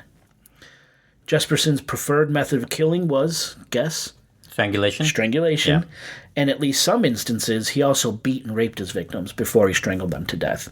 So the MO across these guys is they're all copycats of one another, it seems. Do you think a lot of that has to do, most serial killers are like this in general, obviously. There's a lot of that. The 51 guy from Chicago, strangulation, a lot, so it's very common. I'm not saying it's not common. But do you think a lot of that's hindered by the fact of how small their trucks are? I think what so. I'm saying? I think that has a lot to do with it. Right? Either that's like their home, so that feels right to them, or they feel restricted, and that's the best they can do, so to speak. Well, think about it. A gunshot would be too loud in a truck stop or in a shitty hotel. Totally, yeah. A stabbing would be way too bloody inside that cab. 100%. Evidence everywhere. So, strangulation makes sense. That's what I think. Makes sense. That's what I think is happening. Now, Jesperson's killing spree ended after he murdered his own girlfriend, Julianne Winningham, on March 10th, 1995, in Clark County, Washington. Remember, he hunted in the Pacific Northwest. Right. Because she was his known partner, police quickly identified Jesperson as a suspect. Right. That was a dumb move. After being questioned, he attempted suicide, but he survived and then confessed to his girlfriend's murder. His confession then expanded to the other killings, and he provided details only the killer would know. Right. So on March 30th, 1995, he was arrested, and he ultimately pled guilty to multiple counts of aggravated murder. He's currently sitting at the Oregon State Penitentiary in Salem, Oregon, where he's serving multiple life sentences with no possibility of parole. Now, here's a fun fact about Keith Jesperson, the smiley face killer. Yeah. In late 2023, he wrote multiple letters to none other than Rex Heuermann. What? The suspected Gilgo Beach murder suspect. It's such glory hound material. He's such a diva. This is what made me think when you said, do they click together? Do they write together? Do they get along? Whatever. Right. So now, In those letters, Jesperson encouraged Huerman to confess and attempt to negotiate a deal with prosecutors. What?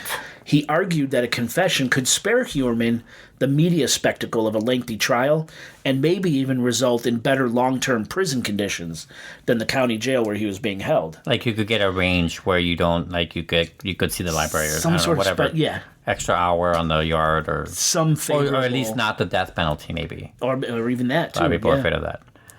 Yeah. Yeah. Wow. So, and according to reports, and I've read the letters, Huerman did write back, thanking Jesperson for the letters and the advice. What the hell is happening? And Rex described Jesperson's letters to him as help and comfort. Huerman reportedly said he received many letters from tons of letters from people, media, all these other people, but Jesperson is the only one he decided to write back to. Well, that's a kinship right there. I mean, that's what it is. It's gotta be a kinship. So it reminds me of a movie we both saw. I don't remember the name of it. We both liked it. It's a movie about like warring serial killers, right? Where they were fighting each other. Well, yes and no. It was there's one like that, but the one I was talking about is there is a serial killers anonymous meeting. That's the one I'm talking about. Oh, that's the one you're talking about. Okay. Weren't they offing each other too? Like going after each other? I remember they're going off that one during guy, that meeting? the funny guy. But like, I don't. Maybe that's how it ended. It's been a long time. It was a good movie. Murder Party? Is that what it was called? Maybe not. It was good. Whatever. But that was a fun idea. Like the idea that there's an AA for serial killers. They're trying to stop, and they know each other through their activities, and they got together and they're trying to stop, but obviously they're not in jail. Yeah. They just like kind of confess and trying to every day work on themselves to not kill people. Yeah. And I thought that was, this reminds me of that. It does. So, it does. Yeah. So. It's such a weird thing. Now, in his reply to Jesperson, Huerman also complained about jail conditions and asked Jesperson practical questions about prison life, including the quality of daily meals and whether inmates were allowed butter for their bread. He's like asking them, do I have to go with the Aryan people? I really don't want to. Yeah, this is what he wanted to know. Food and butter and, how does commissary work? Right. Yeah, it seems like such a fucking princess to act like, oh, is the food okay when I go to prison? Am I going to, fuck you.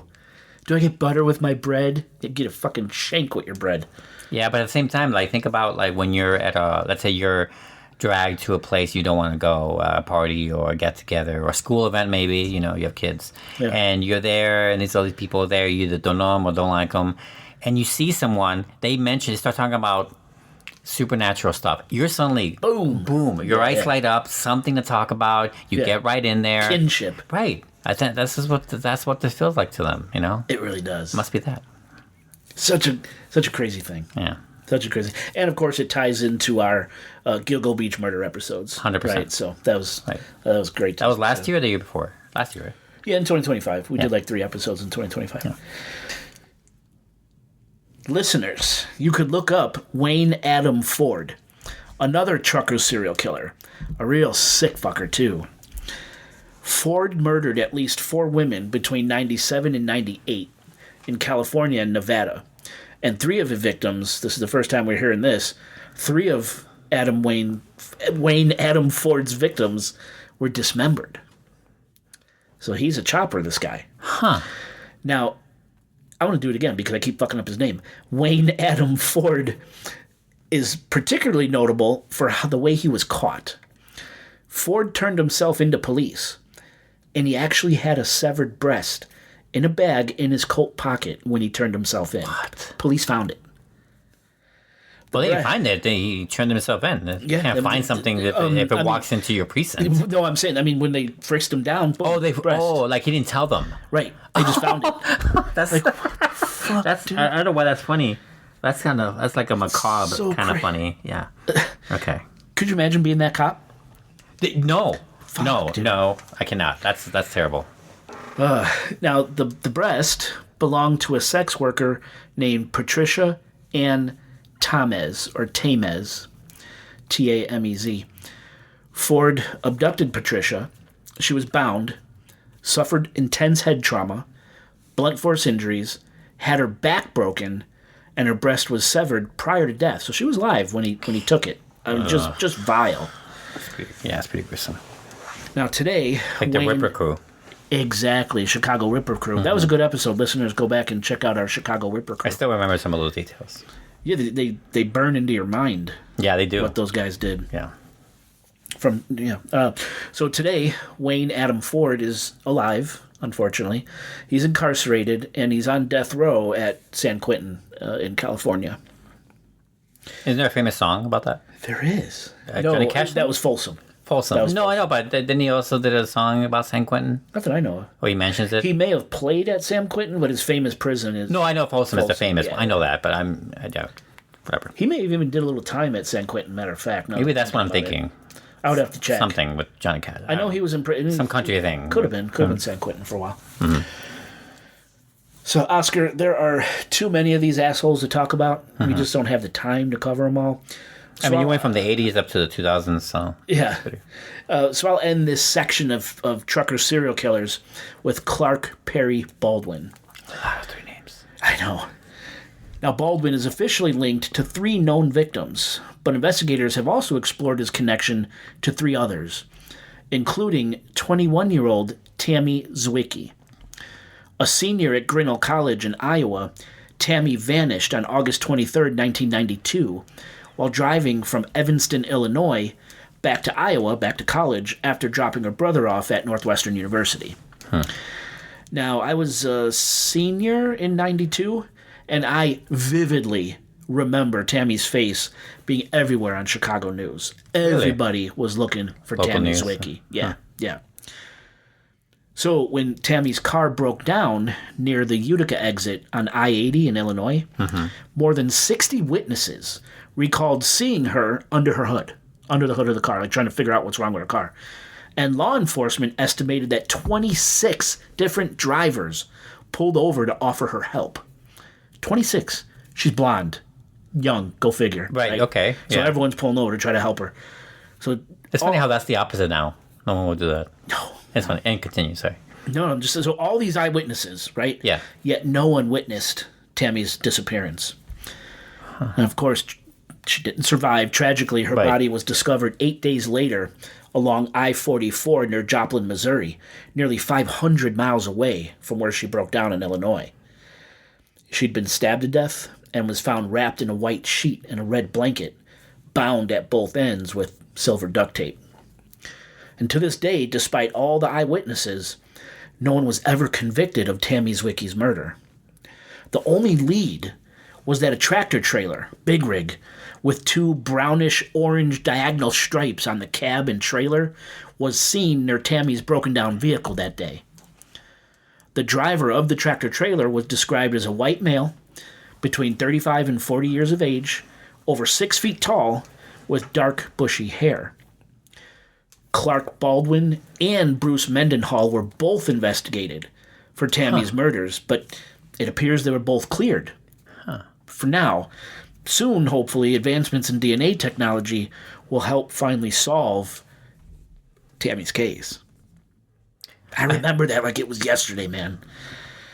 I feel like another thing about this is that we see there's a lot of fiction about this, but cold case stuff, like departments, I feel like they almost should be as big as the ones that are currently out there, because with technology advancing, not all the time, but like on a good click, you think they go back on constant unsolved murders. Yeah, right. You would think.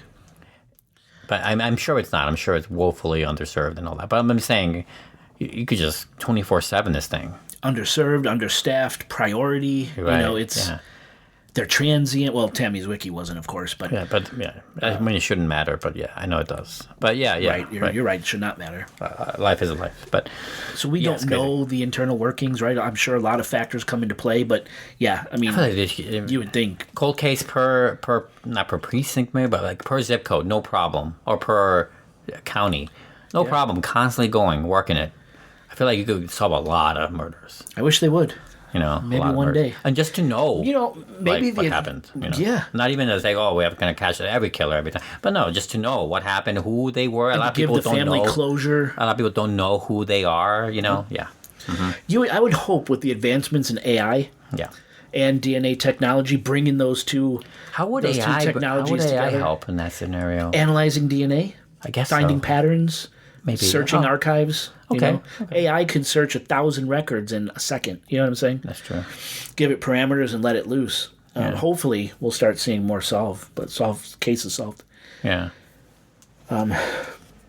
So, if we take a look at the routes traveled by the confirmed killers we just discussed, we could get a good look at what routes are predatory corridors, which ones we need to be aware of, maybe a little weary of, and look at some of the major and minor cities and states those routes go through. So I just want to touch on the interstates that we talked about. So we talked about I-10.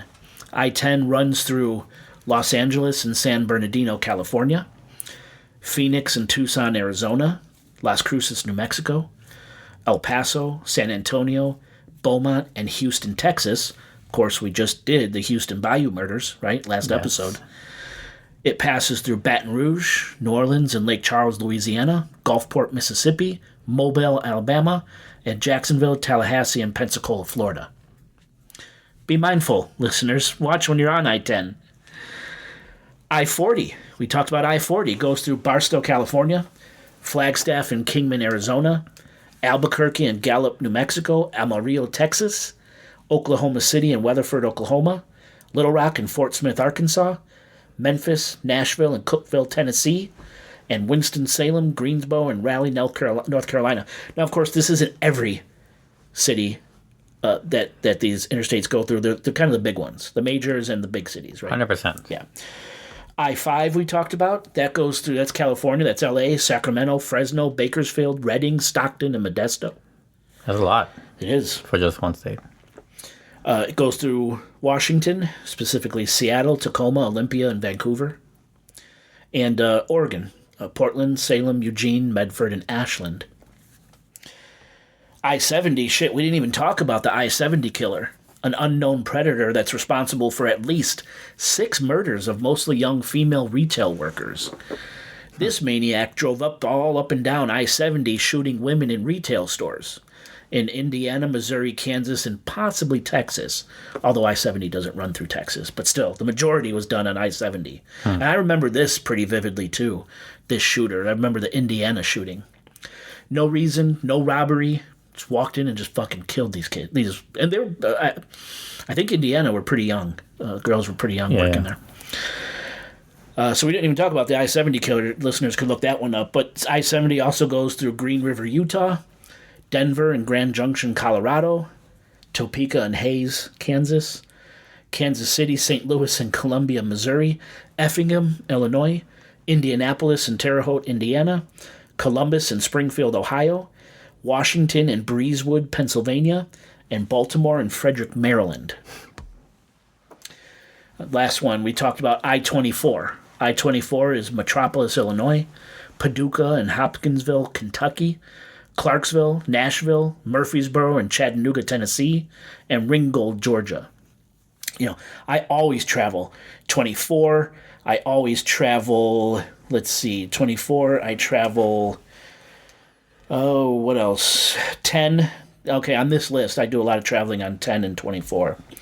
But, so, just keep your eyes out, listeners.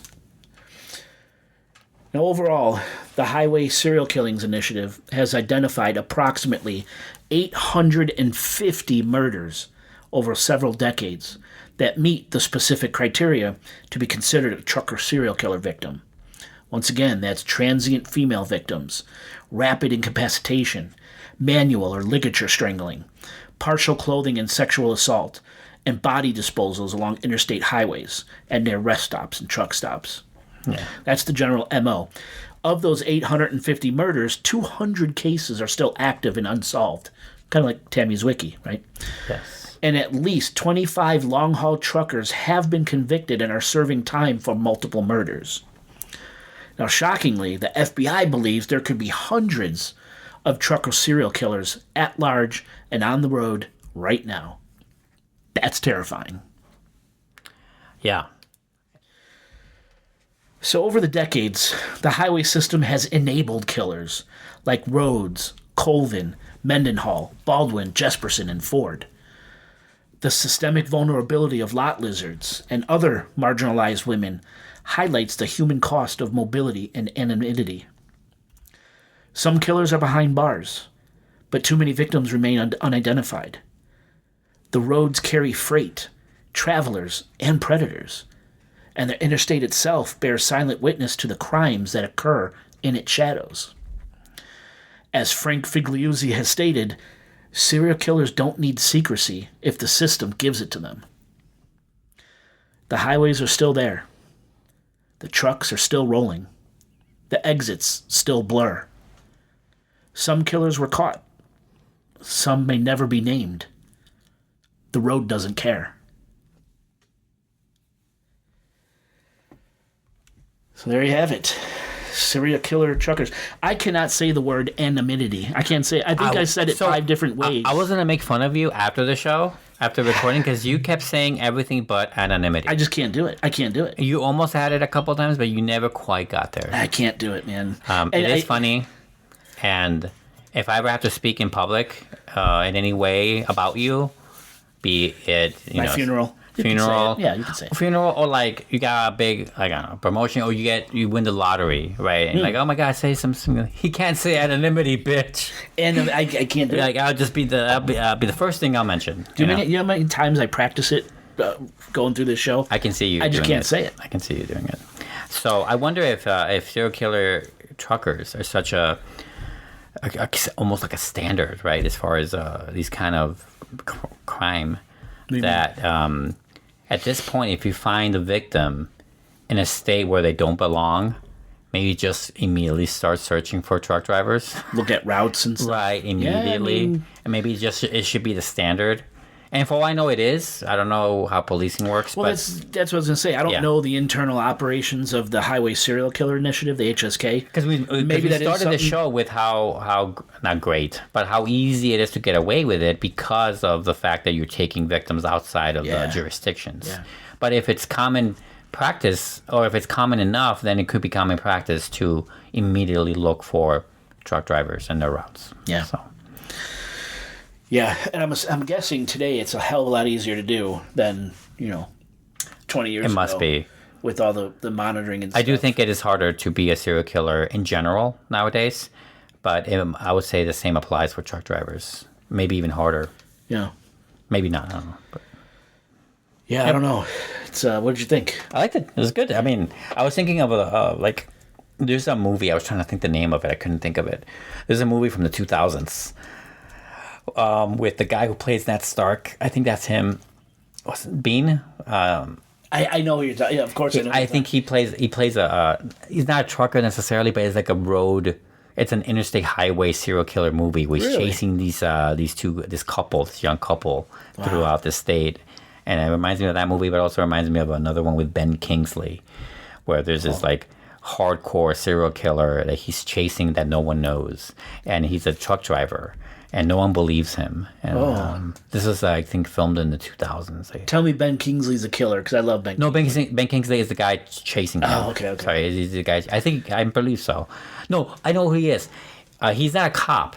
Aaron Eckhart is the cop in that movie. Okay. He plays a vigilante.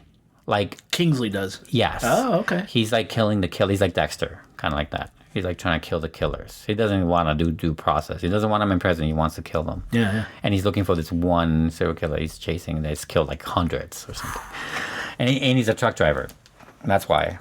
That's what I was thinking of. Anyway. It also, that's that famous movie Breakdown. Have you seen the movie Breakdown? Long time ago. With Kurt Russell. Oh, maybe not. And J.T. Walsh. No. Yeah, so that one's a little closer. It's more realistic. It's a thriller movie where him and Kurt Russell and his wife are cross-country driving. Out of the gas station. She's abducted. At a gas station, she's abducted. Exactly right. Remember. They're not serial killers, Broad day. but they're truck drivers. Like they're in cahoots, and they rob people that they find. Yeah. Rob people that look rich, and they look like naive.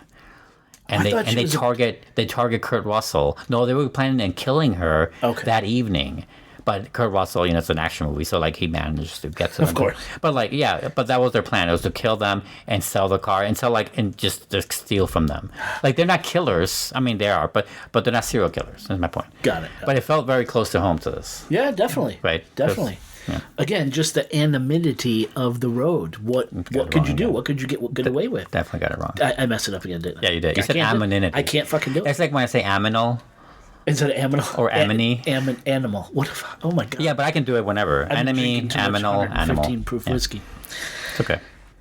Even without the whiskey, I can't say that word. It's just one of those words. I try to... Namelessness. Maybe I should have stuck with namelessness. Just find a synonym. Can you say There's not a lot of synonyms for... There's a lot of synonyms for a lot of things. Anonymity. Yeah. Anyway, yeah, it's a good show. Good show. All right, Oscar, what do you think? Should we roll on out of here? Yes, let's do that.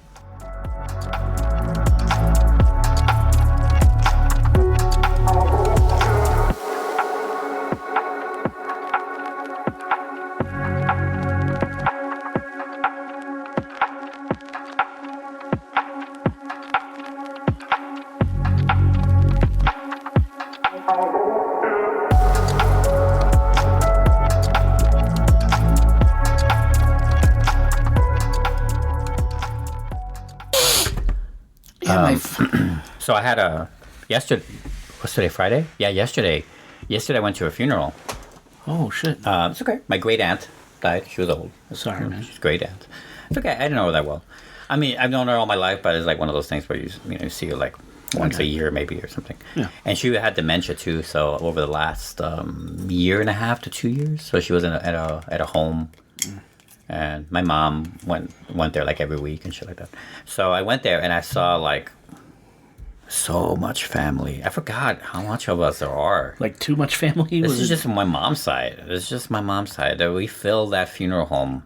Wow. We filled it. There was enough food for everyone. We had tortas. We had anything there. I love tortas. We had like all this food there. I chatted up with so many people that I recognized. So many people I recognized that I didn't know their names. Hey, you. Yeah, and I play it off as a joke. I'll be like, I totally forgot your name. And they're like laughing. Like, yeah, but for real, totally. If you only knew. I met like old babysitters. Oh, Jesus. That I forgot about. Like, I forgot they babysat me. That's crazy. That's nuts. Also, I realized, and I felt good about this, and I made this into a joke too. Most of the guys there, other than my brother and myself, I think, have, I don't want to say bad hair, but they're losing their hair. And I'm like, and a lot of people ask me, like, what's with the hair? Like, what do you do? Everyone was like super jealous of my hair. And I'm like, and I had it tied up. It wasn't down like this. It was tied up the whole time. And I was like, well, you have kids, I don't. And you're married, I'm not. That'll do it. It was like the running joke. Stress is a real, I mean, it'll affect it for sure. Yeah. Yeah, there's this cousin that has 2 kids. Just had super cute kids. They're both toddlers. Super cute. He's a really successful guy. He owns like bars and now properties and stuff. He lives nearby me. He's my age. He's like 6 months apart. He is losing his hair. I'm like, damn. Yeah, because he's got bars and property and everything else. That's why. I know. Yeah. That'll do it. That smells so good. I like the smell of the vape. It's a good one. Oh, did you try this on your road trip? Like 2 or 3 times. Yeah, you liked it, right? Tastes the same. Right? Tastes exactly the same. Right. That's great. So yeah, I think I think I had 2 going up and 1 coming down. Excellent. Coming back home. Right? Yeah, they were really good. That's good. I like eating those with like, well, so I did that, but then I also got chocolate. So like, what's the fucking point? You got that? Oh, Because of the sugar, right? yeah, right. Yes. I like the way Green Monster tastes with chocolate. Yeah, like technically this is the most, I mean, that one kiss is the most sugar I've had, I think, in a few days. Good. I think so, yeah. Good. Are you watching your sugar? Yeah, I am. But it's the other stuff that I don't watch, like carb, like Yeah. whatever that makes pasta bad. What is that called? Carbs. Carbs, yeah. Like I'm really bad with that. Yeah. Oh, yeah. I eat so much shit that has carbs all the time, from bread to all carbs are fucking delicious. It's too good. It's also too easy to make. It's so easy to make pasta as a dinner. It's just so easy. Yeah. And rice is not good, even though it's no. And that's all I have at home. It's brown rice, which is terrible. I hate it. I'll eat white rice. You know, when I'm being good and stuff, I'll eat some white rice. Like plain white rice, like sushi or style like rice. sushi. You know, I love sushi, so I'll get, you know, a bunch of sushi. I don't feel as. I mean, I technically do have all the materials to make sushi. I should make sushi. It just takes so long. Oh Such yeah, a I wouldn't process. even know how to do it. Oh no, I know. It's fun to make. Really? Yeah. I have a little mold that molds it Do you for really? me, and I just wrap it in the seaweed. Oh wow. Yeah. But then also, I'm assuming you have to get that certain quality of fish. Oh yeah, no, it's all canned for me, like canned tuna and canned chicken. I mix it all up and stuff. I don't. Oh, really? I don't get it fresh. What am I? Oh well, I mean that's what I think when people say make sushi. Oh no, fresh. you can make it. I mean, it's not. Well, it's not real sushi, I guess, because it's not fresh. But I can't afford fresh. I'm gonna make go fish and shit. What the fuck? Go fish. Surprised I can make it at all. Okay. Okay. But I do have a Japanese-made rice cooker that Oh, does do the you whole really? music and everything. It's great. Nice. Yeah. It makes music too. Oh yeah. That's amazing. It's to start and at the end. A whole lullaby. And it makes it the right way. Oh yeah. Yeah, that's pretty cool. Yeah. Oh yeah. We just boil water and throw the rice in. I mean, that's what we do. We should have kept it. Well, we can do it again when we come back on the mic. Yeah. I don't know what that means. Am I having a stroke? Well, there's the acronym FAST, right? F stands for Fucked. yeah, you fucked. Aneurysm. Assed. Stroke. I know that T stands for time, like how much time before you feel like you're about to collapse, so you can call the Oh, really? authority. I know that T is for time. I forget what. I'm what fucking they- glad you're on top of it over here. I hope nothing happens. Yeah, I forgot. I'll be convulsing on the floor. You're like, wait, what does S stand for? I'll look it up. Hey, you know what T stands for? Motherfucker. Well, it's to identify how you it's to identify if you're having a stroke, right? That's the whole point. Wow. So that way, like if you're gonna collapse, you lie down before you do that, so you don't hit your head and shit. That's Oh, I see. that's part of the thing. Or pull over if, God forbid, you're in a car. Oh, right, if you're in a car, also that. Yeah. So like, you're supposed to identify that. I forgot what they were. I'm sorry, but yeah, I used to know. It's okay. It's gone. Well, hopefully nothing happens. I mean, Just if something happens. we just really jinxed it, no, though. don't fucking call Katie. We really jinxed it. Call Talia. I don't have her number. I have a better chance. No, just Talia. Okay.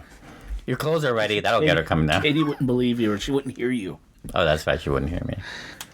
Oh, by the way, you have a new namesake movie. This last year, Jay Kelly. Your name is Jay. There's a movie called Jay. I saw that. You saw the movie? Jay Kelly. Yeah. It was okay. Yeah, I thought it was just okay too. Yeah. It was, But like, but you have a new movie. I'm just saying, a namesake movie. They're rare. really? Of course they are. Oh, yeah, I guess. There's no Talia movie. I'll tell you It's that. not an Italian movie. You know what I'm saying? Although Is we it have a not? cousin. At the funeral that I met, some second cousin. I don't even know anymore, honestly. Whatever she is, she's grown up. Anyway, because she was so small. Anyway, her name was Priscilla, and I was like, "Did you watch? You have a new namesake movie." I like that name. So like, I would never name my kid Priscilla, but you like that name, but I like the name. yeah. And she said, "No, I haven't seen it yet." I'm like, "We can't be cousins, so you have to watch this movie." I haven't seen it. I'm an Elvis fan. I haven't seen Priscilla. No, I know. I remember your thoughts on it. And there's also Priscilla, Queen of the Desert. So. Oh, yeah. Yeah. All right. But not a lot of J movies. I mean, there's got to be a few, like Jayhawk, but that doesn't count. Does that count? Jason Voorhees, but it's Friday the 13th. Jason Bourne, the Bourne movies. But it's not Jason Bourne. It's... There is. The fourth one's called Jason Bourne. Is it really? Yeah. So you do have two. Now I'm going to be... Now you just created like some Everyone new... should look up their namesake movie. I have one. It's a movie called Oscar with Sylvester Stallone. It's an awful movie. Awful movie. I remember from the that. 90s. I remember it's that. like almost like a comedy or like I don't Yeah. know what he was. I think He it- must have been high A making that romantic movie. comedy or something? Like right? almost like a musical, I think. It takes place like at a fancy home. I'm going to tell you, I don't think I've ever seen it. It's awful. You should try watching it. I I mean, you'll have remember. fun watching it, but it's Stallone. It's terrible. You should watch it.